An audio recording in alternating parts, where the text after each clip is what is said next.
Welcome back to Xylem learning. അപ്പോൾ Xylem ലേണിംഗിന്റെ പുതിയൊരു മലയാളം ക്ലാസ്സിലേക്ക് എല്ലാവർക്കും സ്വാഗതം. ശ്രുതി ടീച്ചറാണ്. നിങ്ങൾ പരീക്ഷാക്കാലത്ത് ഓടി നടക്കുന്നത് എന്തിനു വേണ്ടിയാവും? മാതൃകാ ചോദ്യങ്ങൾക്ക് വേണ്ടിയായിരിക്കും അല്ലേ? എത്ര പഠിച്ചെന്ന് പറയാലും പരീക്ഷാക്കാലത്ത് നമുക്കുണ്ടാകുന്ന ഒരു ടെൻഷൻ ഉണ്ട്.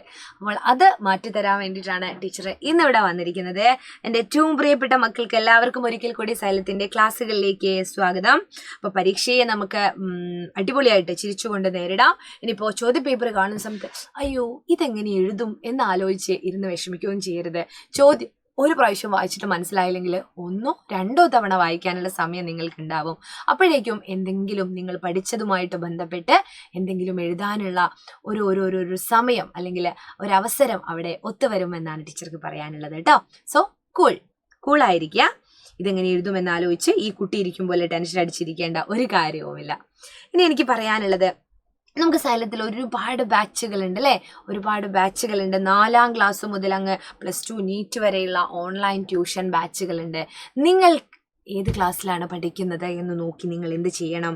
ഓരോ ക്ലാസ്സിലും ജോയിൻ ചെയ്യുക. ഇനിയിപ്പോൾ ചെറിയ ക്ലാസ്സിലുള്ള മക്കളോട് അനിയന്മാരും അനിയത്തിമാരും ഉണ്ടെങ്കിൽ അവരോട് അങ്ങനെ പറയുക. ഇനി ചെറിയ ക്ലാസ്സിലുള്ള കുട്ടികളാണെങ്കിൽ വലിയ ഏട്ടന്മാരോടും ചേച്ചിമാരോടും പറയുക, സൈലത്തിൽ അടിപൊളി ബാച്ച് ഉണ്ട്, ഇതാ ഇപ്പോൾ കുറേ ഓഫറുകളൊക്കെ ഉണ്ട്, എല്ലാവരും എന്ത് ചെയ്യുക, ഈ ഒരു നമ്പറിൽ വിളിച്ച് നോക്കുക. 9995400800. ഇതിൻ്റെ ഒരു പ്രത്യേകത എന്താണെന്നറിയോ? ഇതാ ഇപ്പോൾ ഉള്ള പൈസയെക്കാളും ഇപ്പോൾ ഒരു വർഷത്തേക്കുള്ള പൈസയാണ് നിങ്ങൾ ഓരോ ക്ലാസ്സിൻ്റെയും ഇവിടെ കാണുന്നത്. പക്ഷേ ഇപ്പോൾ എന്താണ്, ഓഫറുകൾ വരുന്ന സമയത്ത് 10%, 20% അങ്ങനെ പറയുന്ന ഓഫറുകൾ ഉണ്ടാവും, കൂപ്പൺ കോഡുകൾ ഉണ്ടാവും. അപ്പോൾ ഇപ്പോൾ ഏത് ഓഫറാണ് നിലനിൽക്കുന്നത് എന്നുള്ളതാണ് നിങ്ങൾ നോക്കേണ്ടത്. ഈ ഒരു നമ്പറിൽ നിങ്ങൾ കോൺടാക്ട് ചെയ്യുക കേട്ടോ. അപ്പോൾ നിങ്ങൾ വിചാരിക്കുന്നുണ്ടാവും എന്താണ് ഈ ബാച്ചിൻ്റെ പ്രത്യേകത എന്ന്. ഈ ബാച്ച് എന്ന് പറയുന്നത് ഡെയിലി ലൈവ് ക്ലാസ്സുകൾ, റെക്കോർഡഡ് ക്ലാസ്സുകളൊക്കെ ഉള്ള ഒരു ബാച്ചാണ്. അവിടെ എന്താണ് സംഭവിക്കുന്നത്? എന്താണ് സാധാരണയിൽ കവിഞ്ഞ് എന്താണ്, ഓരോ യൂണിറ്റൊക്കെ കഴിയുമ്പോൾ യൂണിറ്റ് ടെസ്റ്റൊക്കെ നടത്തും, അതുപോലെ റിവിഷൻ ക്ലാസ്സുകൾ നടത്തും. ഇപ്പോൾ നമ്മുടെ ഓൺലൈൻ ബാച്ചിലുള്ള മക്കൾ എന്ത് ചെയ്യുന്നുണ്ടാവും, ഒരുപാട് തവണ റിവൈസ് ചെയ്ത് എക്സാമൊക്കെ എഴുതി ഓരോ എക്സ്പീരിയൻസ്ഡ് ആയിട്ടുണ്ടാവും. അപ്പോൾ അവർ സ്കൂളിൽ പോയിട്ട് പരീക്ഷ എഴുതുന്ന സമയത്ത് അവർക്കത് വളരെ ഈസി ആയിട്ടാണ് ആ പരീക്ഷകൾ അവർക്ക് എഴുതാൻ പറ്റുന്നത് കേട്ടോ. അപ്പോൾ മക്കൾ എന്ത് ചെയ്യുക, ഒന്ന് വിളിച്ചു നോക്കുക. വിളിച്ചു നോക്കിയിട്ട് നിങ്ങളുടെ സംശയങ്ങളൊക്കെ തീർക്കുക. അപ്പോൾ അഡ്മിഷൻ പെട്ടെന്ന് തന്നെ എടുക്കുക എന്നുള്ളതാണ്. അപ്പോൾ ഇന്ന് ഞാൻ പറയുന്നത് ഒരു പരീക്ഷാ ചോദ്യമാണ്. ഏതാണ് ആ പരീക്ഷാ ചോദ്യം? നമുക്ക് നോക്കാം. ഇന്ന് എനിക്ക് പറയാനുള്ള ചോദ്യം എന്ന് പറയുന്നത് ഇതാ, എല്ലാവർക്കും എളുപ്പത്തിൽ മാർക്ക് നേടാൻ പറ്റുന്ന ഒരു ചോദ്യമാണ്. ആദ്യത്തെ പ്രവർത്തനം ഇതാവാനാണ് സാധ്യത. എ ഗ്രേഡ് അല്ലെങ്കിൽ 5 മാർക്കിന്റെ ചോദ്യമാണിത്. 5 മാർക്ക് അല്ലെങ്കിൽ എ ഗ്രേഡ് എളുപ്പത്തിൽ നേടാൻ പറ്റുന്ന ഒരു ചോദ്യം. കവിത വായിച്ച് ശരി ഉത്തരം ബ്രാക്കറ്റിൽ നിന്നും കണ്ടെത്താൻ. ആ ഓപ്ഷനും തരൂ അല്ലേ? ചിലതിന് ഓപ്ഷൻ ഉണ്ടാവില്ല, ചിലതിൽ കവിതയായിരിക്കില്ല, ചിലപ്പോൾ എന്തെങ്കിലും ലേഖനത്തിന്റെ ഭാഗമായിരിക്കും, ഒരു ഖണ്ഡികയായിരിക്കും, അല്ലെങ്കിൽ ഒരു കഥയുടെ ഭാഗമായിരിക്കും. അപ്പോൾ മക്കൾ ചെയ്യേണ്ട ഒരു കാര്യം, ഈ കവിത ഒന്ന് നല്ല മനോഹരമായിട്ട് ഒന്ന് വായിച്ചു നോക്കുക, മനസ്സിരുത്തി ഒന്ന് വായിക്കുക, പിന്നെ അടുത്ത ചോദ്യങ്ങൾക്ക് ഉത്തരം എഴുതുക എന്നുള്ളതാണ്. എല്ലാ പരീക്ഷയ്ക്കും കാണുന്ന ഒരു ചോദ്യമാണ്, മാറ്റങ്ങളൊന്നും വരുന്നില്ല.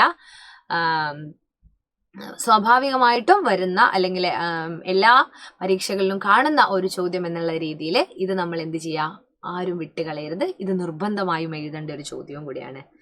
തെച്ചിയും റോസയും തുമ്പയും പൂവിട്ടു ചെമ്പരത്തിപ്പൂ ചിരിച്ചു നിന്നു, പിച്ചയും പിച്ചിയും മുല്ലയും ചേമന്തിയും പൂത്തു പൂമണം തൂകിക്കുണുങ്ങി നിന്നു, ഞാനും വരട്ടെ എന്നോതി നിശാഗന്ധി തൂവെള്ള ചാർത്തി വിടർന്നു നിന്നു, മഞ്ഞയും നീലയും ചുറ്റിയ കോളാമ്പി വേലിക്കരികിലായി കാത്തു നിന്നു, പൂന്തേൻ കുടിച്ചു കുടിച്ചു പൂമ്പാറ്റകൾ പൂക്കാലമായെന്നു മൂളുന്നു വണ്ടുകൾ, പൂന്തേൻ കുടിച്ചു കുടിച്ചു പൂമ്പാറ്റകൾ പൂക്കാലമായെന്നു മൂളുന്നു വണ്ടുകൾ. പൂക്കളെ കുറിച്ചുള്ള മനോഹരമായ ഒരു പാട്ട്. എളുപ്പമാണ് ഈ ഒരു ഭാഗം. ചിലപ്പോൾ ഒരു ഖണ്ഡികയൊക്കെയാ തരുന്നതെങ്കിൽ ഉത്തരം കണ്ടുപിടിക്കാൻ കുറച്ചുകൂടെ ബുദ്ധിമുട്ടുണ്ടാവും. ഇതൊരു ഈണത്തിലൊക്കെ ചൊല്ലി നോക്കിയാൽ ഇപ്പോൾ തന്നെ കവിത ചൊല്ലി കേട്ടപ്പോൾ തന്നെ നിങ്ങൾക്ക് എന്ത് ചെയ്തിട്ടുണ്ടാവും, ചോദ്യം കേട്ടാൽ തന്നെ അതിൻ്റെ ഉത്തരം മനസ്സിലേക്ക് വരാനുള്ള സാധ്യതയുണ്ട്. ചോദ്യങ്ങളിലേക്ക് പോകാം നമുക്ക്. പൂമണം തൂകി നിന്നത് ആരൊക്കെയാണ്, പൂമണം തൂകി നിന്നത് ആരൊക്കെയാണ് എന്നാണ് ചോദിക്കുന്നത്. അപ്പോൾ കുറേ പൂവുകളുടെ പേരുകൾ ഇവിടെ ഉണ്ട്. പക്ഷെ നമുക്ക് എഴുതേണ്ടത് കവിതയിൽ എന്താണോ ചോദിച്ചത് പറഞ്ഞിരിക്കുന്നത് അതാണ്. അപ്പൊ ചോദ്യം ഇതാണ്, പൂമണം തൂകി നിന്നത് ആരൊക്കെയാണ്? ആരൊക്കെയാണ് പൂമണം തൂകി നിന്നത്? തെച്ചിയും റോസയും തുമ്പയും പൂവിട്ടു ചെമ്പരത്തിപ്പൂ ചിരിച്ചു നിന്നു. അത് ചിരിച്ചാണ് നിന്നത്. പിച്ചിയും മുല്ലയും ചേമന്തിയും പൂത്തു പൂമണം തൂകി കുണുങ്ങി നിന്നു. അപ്പോ പൂമണം തൂകി കുണുങ്ങി നിന്നത് ആരൊക്കെയാണ്? പിച്ചിയും മുല്ലയും ചേമന്തിയുമാണ് അല്ലേ? അപ്പൊ നമുക്ക് ഉത്തരം ഇവിടെ ഉണ്ടോ എന്ന് നോക്കാം. പിച്ചിയും മുല്ലയും ചേമന്തിയും, തെച്ചിയും പൂമ്പാറ്റയും തെച്ചിയും, റോസയും തുമ്പയും. ആദ്യത്തെ ഉത്തരം തന്നെ എന്താണ്? ദാ നമ്മുടെ ഉത്തരത്തിലേക്ക് നമ്മൾ എത്തുകയാണ്. പിച്ചിയും മുല്ലയും ചേമന്തിയും അല്ലേ? പിച്ചിയും മുല്ലയും ചേമന്തിയും പൂമണം തൂകി കുണുങ്ങി നിന്നു. അപ്പോൾ ഉത്തരം ഇതാണ്. എത്ര പെട്ടെന്നാണ് ഇതിന്റെ ഉത്തരം കണ്ടുപിടിക്കാൻ പറ്റുന്നത്. ചിലരിതപ്പൊ കേൾക്കുന്നവരെന്നെ വിചാരിക്കും ഇത് എത്ര എളുപ്പമാണ് മിസ്സേന്ന്. പക്ഷേ ഈ എളുപ്പമുള്ള ചോദ്യങ്ങളും വിട്ട് കളയുന്ന ആളുകളുണ്ട്. വായിക്കാൻ മടിയായിട്ട് അല്ലേ? വായിക്കണം, എല്ലാവരും ഉത്തരം എഴുതുകയും വേണം. അടുത്ത ചോദ്യത്തിലേക്ക് പോകാം. നിശാഗന്ധിയുടെ പ്രത്യേകതയായി കവിതയിൽ പറഞ്ഞിരിക്കുന്നത് നിശാഗന്ധി. നിശ എന്ന് പറഞ്ഞാൽ രാത്രിയാണ് മക്കളെ, രാത്രി അല്ലേ? രാത്രിയുടെ പ്രത്യേകത എന്താണ്? ഇരുട്ടായിരിക്കും. രാത്രി വിരിയുന്ന പൂക്കളുടെ പ്രത്യേകതയോ വെളുത്ത നിറമായിരിക്കും, നല്ല മണം ഉണ്ടാവും അല്ലേ? അപ്പൊ നിശാഗന്ധിയുടെ പ്രത്യേകതയായി കവിതയിൽ പറഞ്ഞിരിക്കുന്നത് എന്താണ് നോക്കണം. നിശാഗന്ധി എന്ന് എവിടെയെങ്കിലും ഉണ്ടോ എന്ന് നോക്കുക. അപ്പോൾ അതിനെ നമ്മൾ എടുക്കുക. ഞാനും വരട്ടെ എന്നോതി നിശാഗന്ധി. അത് പ്രത്യേകതയല്ല.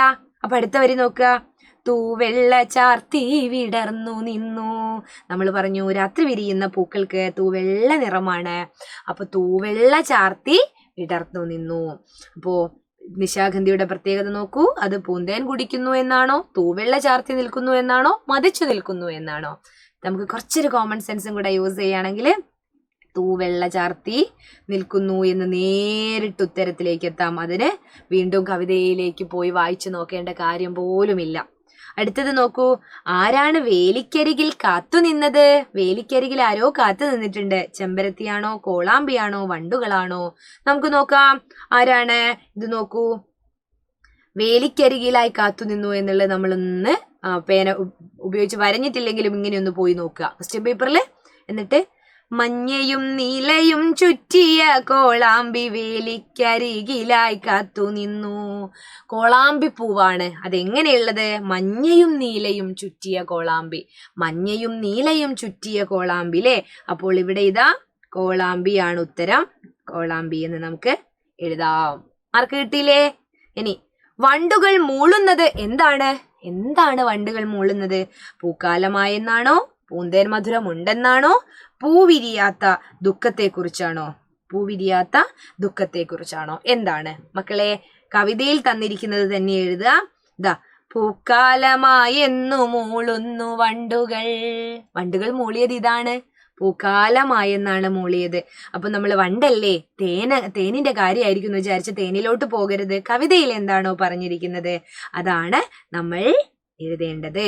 അപ്പൊ പൂക്കാലമായെന്ന് മൂളുന്നു വണ്ടുകൾ. പൂക്കാലമായെന്ന് മൂളുന്നു വണ്ടുകൾ എന്നാണ് കേട്ടോ. ഇനി നമുക്ക് നോക്കാം അടുത്തതായിട്ട്. കോളാമ്പി പൂക്കളുടെ നിറം എന്ത്? ഞാൻ കണ്ടത് മഞ്ഞ കോളാമ്പിയാണ്. മറ്റൊരു കളർ ഞാൻ കണ്ടിട്ടില്ല ഇതുവരെ. പക്ഷെ കവിതയിൽ പറയുന്നുണ്ട് ദാ മഞ്ഞയും നീലയും ചുറ്റിയ കോളാമ്പി വേലിക്കരികിലായി കാത്തു നിന്നു. മഞ്ഞയും നീലയും ചുറ്റിയ കോളാമ്പിയാണ് വേലിക്കരികിൽ കാത്തു നിന്നത് എന്ന് പറയുന്നുണ്ട്. ഇത് നോക്കാം.